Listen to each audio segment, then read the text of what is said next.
Taste the Daily. துபாயில் இருந்து சென்னைக்கு கடத்தி வரப்பட்ட 35 லட்சம் ரூபாய் மதிப்பிலான சிகரெட்டுகள் சிக்கியது.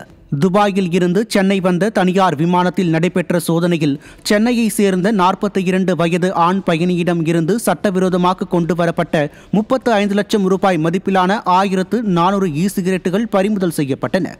ஸ்டாலினின் ஃபெயிலியர் மாடல் ஆட்சியில் தமிழகம் கடத்தல்காரர்களின் சொர்க்கபுரியாக மாறியுள்ளதாக விமர்சனம் எழுந்துள்ளது. திண்டுக்கல் ரயில் நிலையம் வந்த கோயம்புத்தூர் நாகர்கோவில் எக்ஸ்பிரஸ் ரயிலில் இளைஞர்களை சீரழிக்கும் நோக்கில் கொண்டு வரப்பட்ட 11 கிலோ கஞ்சா சிக்கியது.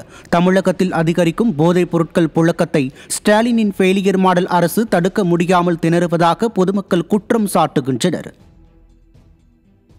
காஞ்சிபுரம் அருகே மளிகை கடையில் தடை செய்யப்பட்ட குட்கா பொருட்களை வைத்திருந்த நபர் சிக்கினார். ஏகனாபுரத்தில் நாகராஜ் என்பவர் தனது மளிகை கடையில் சுமார் 10 கிலோ எடையுள்ள 2300 ஹான்ஸ், கூலிப் போன்ற போதை வஸ்துக்களை வைத்திருந்த நிலையில் சிக்கினார்.